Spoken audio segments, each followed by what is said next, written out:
It's Monday, so that means The Oval is brand new with hot topics, entertainment news, and a special guest.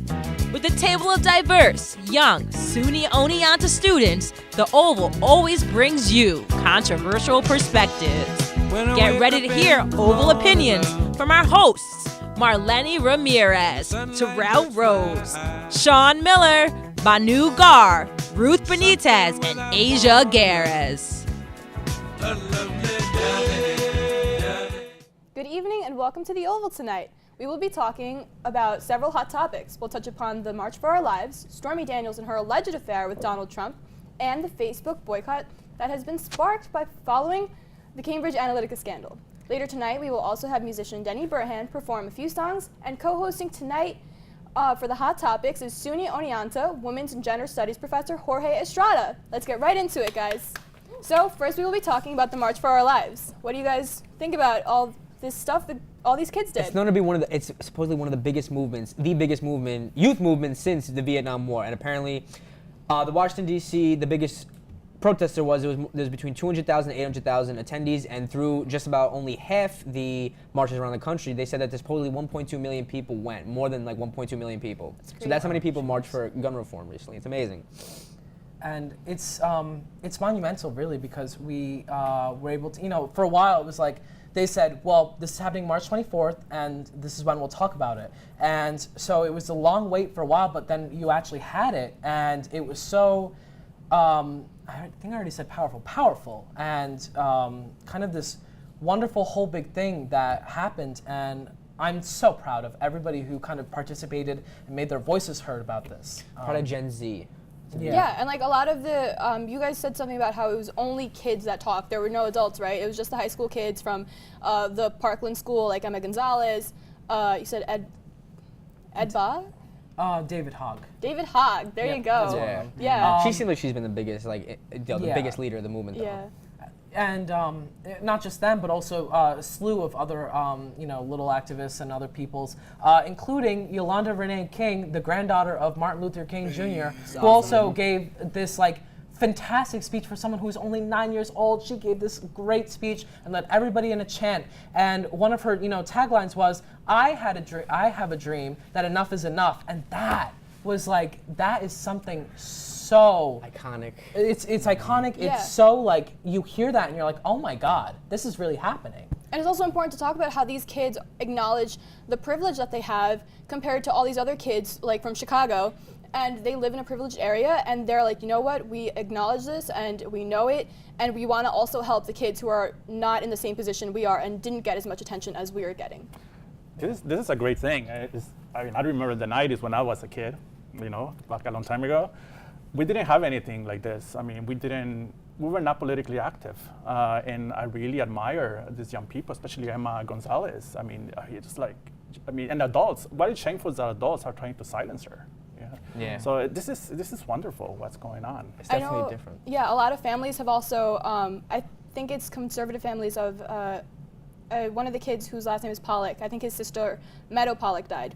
And they're more conservative families, and they aren't really with the same movement. They want, they're talking more about mental illness and things that don't really have to do a lot with gun control, and they're upset that they're not getting as much attention. But it's kind of like you need to they have different opinions, and what these kids are doing is so much more powerful and acknowledging the actual issue that is in the United States, Right. And they're using their platform because they're digital natives just like they are, and they're using their platform like social media to really make themselves visible, as they should be, because they all have opinions and change is needed regardless. Right. All right, guys. I know we're starting to get into it. I'm so sorry, but we have to take a break, but we'll be right back.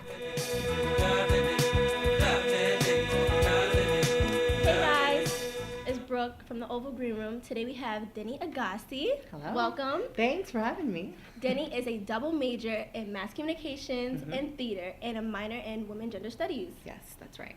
All right, so Denny, let's get into it. Okay. Why are you here today? Let us know. Today I was honorably invited to sing. I'm singing 2 songs today. One is an original, and another one is an Indonesian song. So I'm singing in another language. don't know if we're gonna do a little translations or not, but it's like one of my favorite Indonesian songs. Yeah. Can you tell us about your original song? Like, what is Yeah, that sure. inspired by? It's called "We'll Make Wine," and I wrote it senior year high school. You know, sometimes you're going through it with a friend. I know, drama.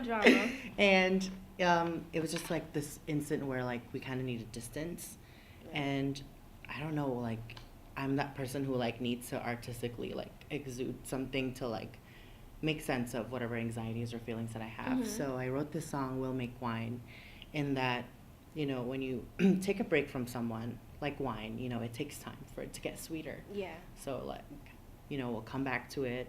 Hopefully it's not as bitter as it, or tangy as it used to be. So what made you want to perform like these two songs? Like, are they very special to you, or you just like Yeah. like them? You know, like. Yeah.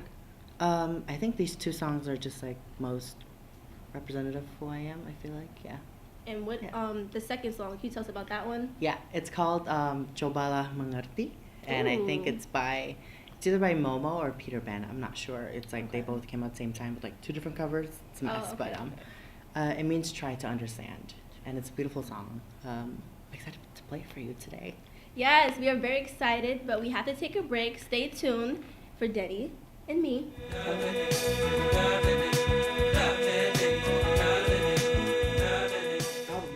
Welcome back. Stormy Daniels was on 60 Minutes last night and got the best ratings the show has ever seen. Did we watch? What do we think, guys? I did not. I didn't either. No, I It's did. I watched Crazy ratings. clips. I did watch Crazy. clips of it, and it was It's all going fascinating. viral. And it's about who? Most of all, my favorite guy in the world, Donald Trump. That's your boy, right? My That's your man boy. Donnie. All right, so we've seen Donald Trump get heckled by a number of people. And every time he's heckled, he's always on Twitter just going off. Oh, I don't like this, I don't like that. But now he's confronted by Stormy Daniels, and now what? He's got nothing to say. Nothing, to say. absolutely nothing He's to taking say. his time, his sweet time. So you were telling me about like there was She signed a deal before, and it was actually $130 million. And it was apparently about the affair, the alleged affair in 2006. And she signed a non-disclosure. And what it was basically, they say like certain states in terms of limited liability companies, they're really corporation friendly. And this isn't proven like what state he may have done it in, but he made a certain limited liability company, he made a fake name. So I think in terms of legal documents, the payment to the recipient, which was Stormy Daniels, can be kind of blurred between contractual and corporate terms and obligations, you know what I mean? So it wasn't like his lawyer did it. He made an LLC in a certain state to transfer that $130,000 to Stormy Daniels. And then apparently it's already still in the tabloids anyway, this whole topic has still been out there. Is like Cohen, his personal lawyer, is saying, oh yeah, we did pay this amount of money to Stormy Daniels, but she's inconsistent with what she's saying. Exactly, and yeah. She now Stormy Daniels is upset because she is saying they're defaming her. Defaming her, right? Yeah, she's now suing Trump and his lawyer for defamation. Yeah. Yeah. Should she though? I think Stormy Daniels has every right, to, have to be silenced. What was it, 11 days or so before the election? Oh wait, yeah. in There's a thing. They 2016. threatened her. Right? Yeah. Right. It was. And yeah. recently she got threatened. She was with her kid going to a fitness class, and very normal thing. But somebody approached her and threatened her to kind of drop it, to leave it be. And then they made a statement about her kid. It'd be like, oh, you've got a cute kid. It'd be a shame if something happened to it. I'm paraphrasing, of course. But this was a clip, that she said to. I think it was Anderson Cooper on 60 Minutes, right? It was Anderson Cooper. I believe so. I believe so. 16. It's bad that I don't know who the interviewer was. CBS, but, I think, to the interviewer, she said that, and I was like, that's shocking, that's horrifying. I don't understand who has the ability to, go up to her and say Right. that. It's, something that they have no It's her power personal over. life. You said that earlier. Yeah. So now, go ahead. And I'm sure Stormy Daniels is not the only one. I'm sure there are more women who are going to come forward. Yeah. Yeah.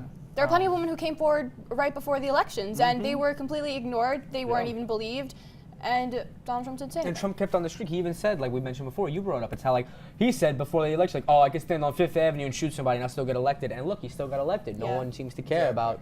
And it's a shame that he is able to get away with so much and still be elected president, and that nothing may happen because of this. But we'll be right back, and then we'll be back after a break. All right, guys, welcome back. We're here with Denny again. Hello. All right, so Denny, you created something called Decoding Womanhood. Can you Yes. tell us what that is about? Yes, so it was spring 2016, and at the time, the chair of the Women's and Gender Studies Department, Dr. Susan Bernardin, and I did an independent study together. And I wanted to create this blog because I was just so inspired by Janet Mock, Redefining Realness. I was like, this is what I want to do with my life. And so I created a blog, and what I think, it was on Tumblr too.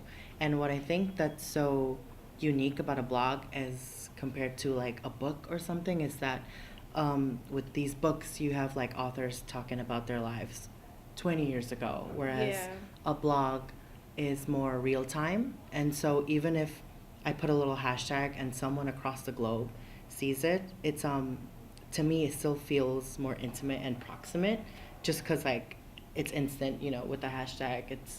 That's very inspiring and it's powerful. Like to see that something is being shared across the globe, I feel like that's really cool. Yeah, and I didn't want to, you know, with books, it's physical. Yeah. I mean, now we have like ebooks and stuff, but like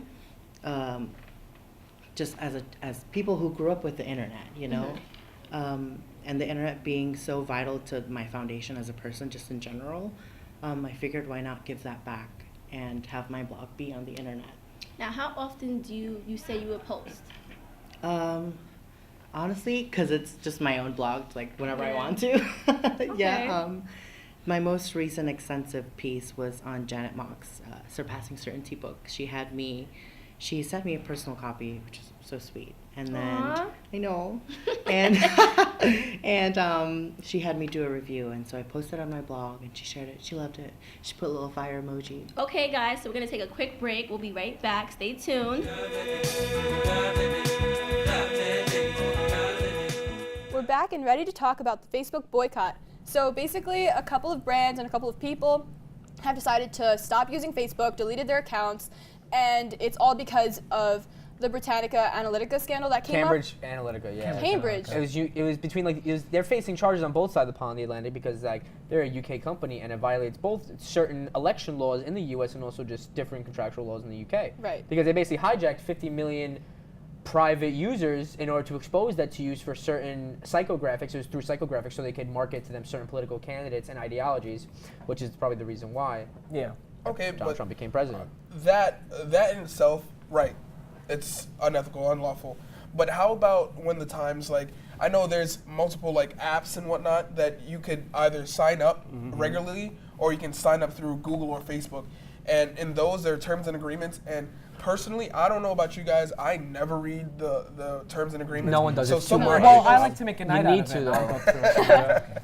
You need to. So wouldn't you say, like, in the many applications that you have on your phone or the things that you signed up for, and some of those in there, they may be like something that says, oh, we can You're right. It may be 100% legal. Yeah. We just don't take the time. So we think it's wrong, but maybe we signed our rights away a long time ago. Yeah, like people are so offended. They're like, oh, this is my privacy, whatever. But you're on social media. You're giving these companies a lot of information about yourself so that you can stay connected with other people. But you have to be aware that this is something like this is going to happen. The internet is a sketchy place. Yeah. So Still a sketchy place.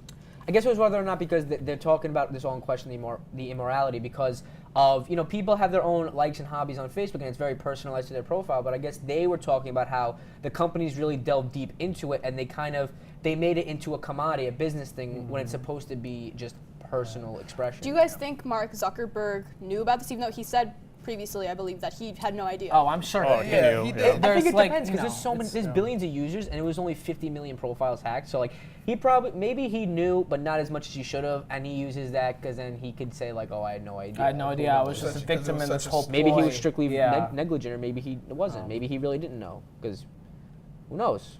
Yeah. He's a billionaire. Yeah. And something we have to understand about Facebook is it's a private company. Yeah. It's there to make money. And so they make money with our information, with our data, you know? So that's something that we have to understand about it, about Facebook, Twitter, and all those companies. Yeah, and you know, I don't know how many people actually care about this whole boycott, how many people are going to boycott, and how it will affect Facebook.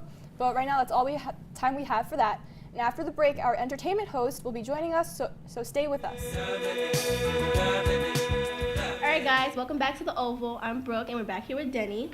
Okay, Denny, so let's get back into it. Hello. So, being a part of the transgender community, what would you say is something you face daily, or like any time? What would you say? Well, this doesn't apply to me, just like the entire community. I think the rate of death and murder for trans women of color, especially Black trans women, is alarmingly high. You know, you would expect trans women of color to be part of these three communities, and you'd expect them to have like these groups showing up for them. But what happens is that in communities of color, you have, you know, xenophobia and transphobia and homophobia being like, you know, through colonialism, it's like your foundation of like how these communities have been brought up. And in LGBT communities, it's been historically and politically based on marriage, and that terming is like same sex. So it's been focused on the biology and the body. And with the women's movement, you know, recently with the reclamation of vaginas, that in itself is also exclusive of trans women. So what's happening is that it's interesting that trans women of color, although they are part of these three communities, their support groups fall in between the gaps of these coalitions. So we end up with no one showing up for them. Right. And I think that's like, I think loving just trans people in general is like one of the biggest, most radical things you can do. I think loving trans people and embracing them publicly is revolutionary. Yeah, and I mean, like, I wish I could like give you this beautiful, elegant answer as to like how we can make sure, you know, these people can just live, period. Because it's unfortunate, honestly. Like, I think that has to happen. Yeah, and there's this weird, you know, as high as the rate of murders and deaths are, so is the, like this past few years in porn categories, you know, trans porn has been like spiking like no business. Wow. And so there is this weird misconnection between violence and desire. Right. So it's like there's something going on between closed doors. And it needs to be fixed. Yeah. Okay, now can you tell us something maybe personal that you have faced in the transgender community, or just like anything in your life? Nothing. It's pretty easy. Just kidding. I don't know. I think with my experience, I'm very privileged, and I have to like, you know, I'm very aware of that. My transition has been so smooth and so seamless in that I can walk down the street and be fine without, you know, it's not like a visible thing. And that's gained me access to like jobs and romance and just like intimacy and friendships and opportunities to like do things I know that trans folks specifically who don't have like this passing privilege, you know, are granted. So, but with that too, it adds a lot of like complex layers. So sometimes I get in sticky situations where I kind of have to like disclose and out myself, and that gets, you know, I can't figure out what someone's reaction is going to be. Yeah, because you never know. No, exactly. You know, I don't know if they're going to be accepting or if they're tolerant of it, or, you know, they could get violent. Well, we're going to thank Denny for being with us today. Thank you. Like, I really appreciate it. It was a great conversation. Thank you. It was great talking to you. And please, guys, stay tuned for her performance, and we'll be right back.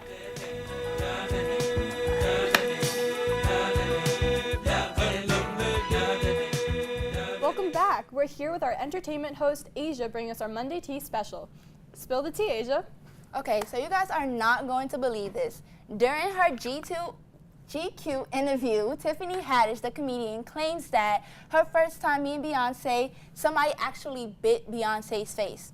I understand that Tiffany is a comedian and she's supposed to make us laugh or whatever, but do you guys think that she's just hyping this up now just to, you know... Yeah, just a little bit. Like, she's getting on the map and she's getting her fame up there, but there's a fine line between, like, what's funny and what's, like, that's a little obnoxious, you know? And here's the other thing. Think about it. Beyonce's like a tall woman. You'd have to be like so tall to like bite her in the face and like have enough time to like bite her in the face She's and then actually recoil 5'9". and like run She's or whatever. 5'9". She's like 5'8", 5'7". I'm 5'8". Never mind. I could bite and then in like the face. claw into her face. But, Exactly. First of that's all, besides the point. I would never even let somebody get that close to me to even bite me in the Right, face. Like, right. I don't even play with my face. Of course, any sane person who's like really famous and people really adore her, anyone's gonna have bodyguards. Exactly. Right. So even even in an interview. And then she said that Beyonce was saying the B word and all this. I just feel like I don't That's know. very That- off-brand for believable. Beyonce. Yeah, that is Believable. believable. I'm just saying, like, the way it was, like, just Was it described. unprofessional? Yes, it was Okay. very You unprofessional. know what that kind of sounds like that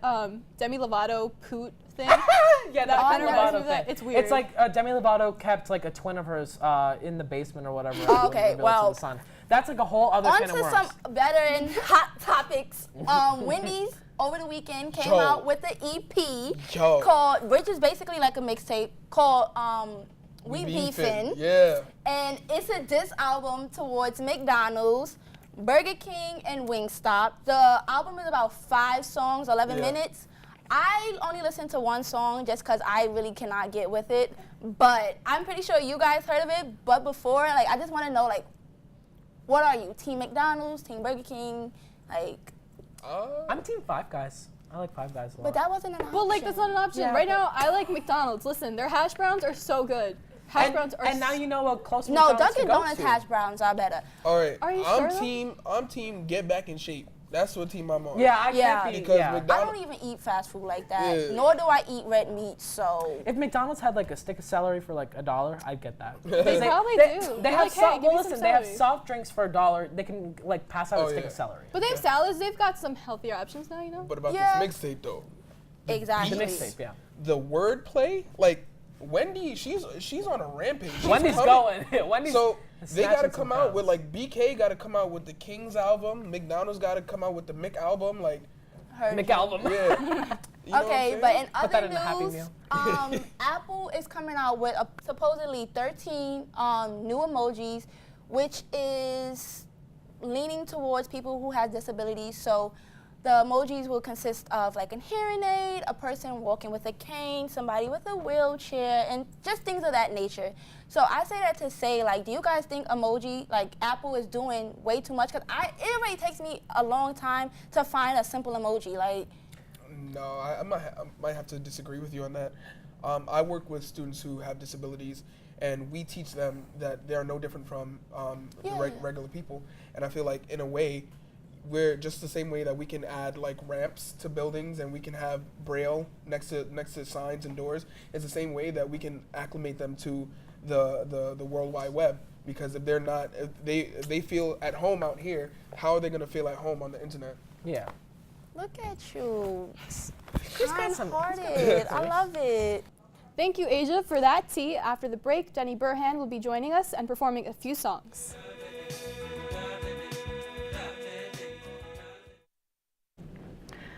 Aku takkan pernah berhenti, akan terus memahami, masih terus berpikir. Bila harus memaksa atau berdarah untukmu, apapun itu asalkan mencoba menerimaku. Dan kamu hanya perlu terima tanpa harus memahami dan tak harus berpikir. Bila harus mengerti, aku bernafas untukmu. Jadi tetaplah di sini dan mulai menerimaku. Cobalah mengerti semua ini mencari arti. Selamanya takkan berhenti. Inginkan, rasakan rindu ini mencari satu. Biar waktu yang memisahkan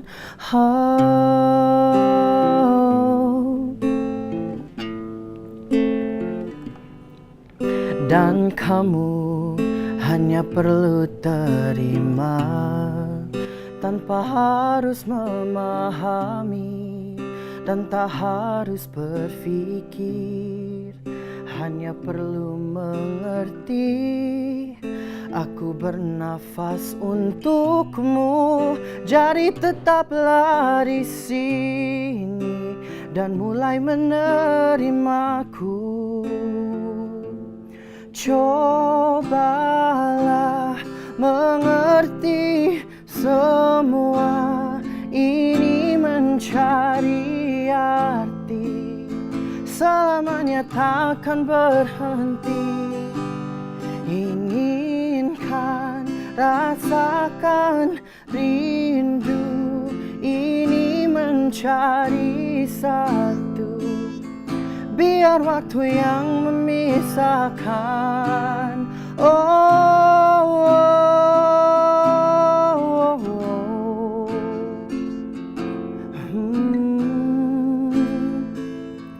Selamanya takkan berhenti.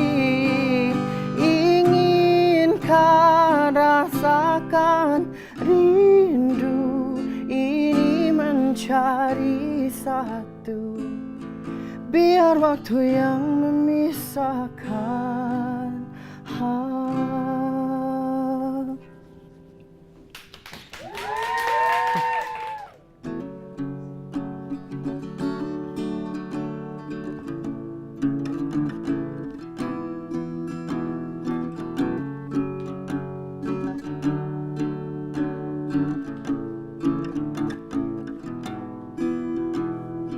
Legs unsettle on the ground as we breathe in the fire from our friction. The flames are unseen, but the smoke clouds my chest, so I take a sip from the glass and wash down the debris.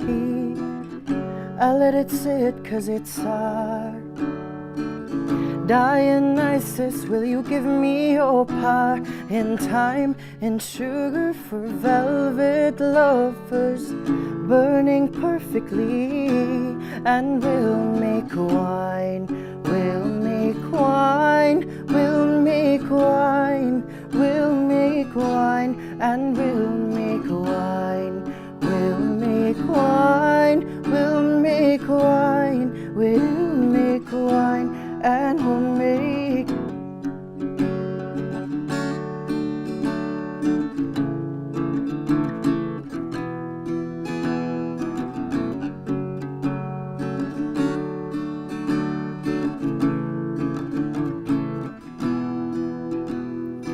orange bottled pills washed down by mama's liquor. When I meets the eye, I see your lack of liquor, but the stories you try to hide are like your shoes, they're untied. Did you trip? Winding down, whining badly, there is no crown. Stop screaming madly. Is it too much to hold when the truth unfolds? Make a toast for me. I let it sit 'cause it's hard. Dionysus will not give you his part in time, in sugar for velvet lovers, burning perfectly, and we'll make wine, we'll make wine, we'll make wine, we'll make wine, and we'll make wine, we'll make wine, we'll make wine, we'll make wine, and we'll make wine, wine, wine, and we'll make wine, we'll make wine, we'll make wine, we'll make wine, and we'll make. Thank you.